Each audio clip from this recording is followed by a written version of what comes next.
Alors, Michel Lanoeuf a une longue série de délibérations extrêmement positives. Je sais que Yann Bossa va être très heureux lui aussi. Il a souhaité, je pense que c'est de bonnes pratiques, pouvoir présenter ces délibérations dans un ordre un peu différent de celui qui découlait de ODS. Et donc, je vais le laisser présenter les délibérations en plusieurs blocs afin de rendre toute la cohérence à notre politique du logement. Michel Lanoeuf. Merci, monsieur le maire. Désolé d'obliger tout le monde à essayer de suivre, tout au moins dans la complexité des numéros, puisque je ne vais donc pas prendre les délibérations dans l'ordre qui est le suivant, mais je vais annoncer à chaque fois de quoi je parle. Alors, je vais commencer d'abord par quelques délibérations très techniques que je propose que l'on vote assez rapidement, parce que, voilà, vous allez voir, la première, c'est la 32. Il s'agit donc d'une indemnisation d'une société, la SRC, pour des travaux modificatifs et complémentaires qui ont été réalisés dans la cité Trégère. Et la société demandait 83 276 et finalement la ville s'est mise d'accord avec elle sur 59 664. Je vous invite donc à voter tout de suite cette délibération. La difficulté, unanimité. Même chose, alors là c'est l'ordre du jour complémentaire. Il s'agit de la délibération dont je ne connais pas le numéro, puisqu'elle a changé, donc c'est la dernière des dernières. Même problème d'indemnisation, là concernant la Alpajol.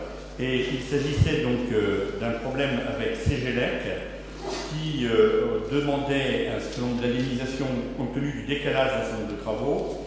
CGLEC demandait 1,5 million et finalement la ville est tombée d'accord avec CGLEC pour 369 432. Comme quoi la ville fait attention à l'argent des contribuables. Je vous invite aussi à voter favorablement cette délibération. Donc de la 2014 DPH 1068. Pas de difficulté. Monsieur Kennec. Oui, merci. Monsieur Lanoeuf, vous allez communiquer avec force de détail le règlement contentieux de ce problème. On vous remercie. Simplement que vous éludiez complètement les causes du retard de ce chantier. Est-ce qu'il y a un corps de métier en particulier, un fournisseur? Est-ce que la mairie de son côté a cherché à se retourner contre un responsable afin d'obtenir pour sa part des indemnités?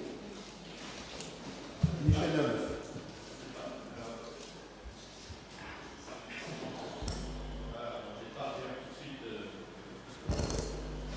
On ne va pas refaire toute l'histoire de la Zacpajol, mais il y a eu des avancées, des reculés, parce que l'État devait participer au financement et que finalement après il a dit qu'il ne participait plus. Il a fallu trouver d'autres financeurs.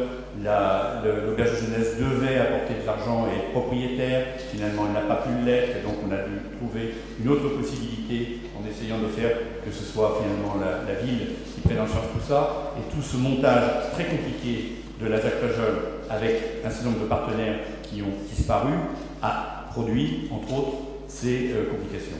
Donc à la limite, si on devait se retourner contre quelqu'un, ce serait contre la promesse du Premier ministre de l'époque qui n'a pas été tenue. Voilà. C'est la promesse de Villepin qui n'a pas été retenue par Jean-Pierre Raffarin. Certains n'avaient pas exactement compris. Donc, pour ce qui est de la délibération, on va passer au vote. Qui est pour? Qui est contre? Qui s'abstient? Unanimité. Je vous en remercie.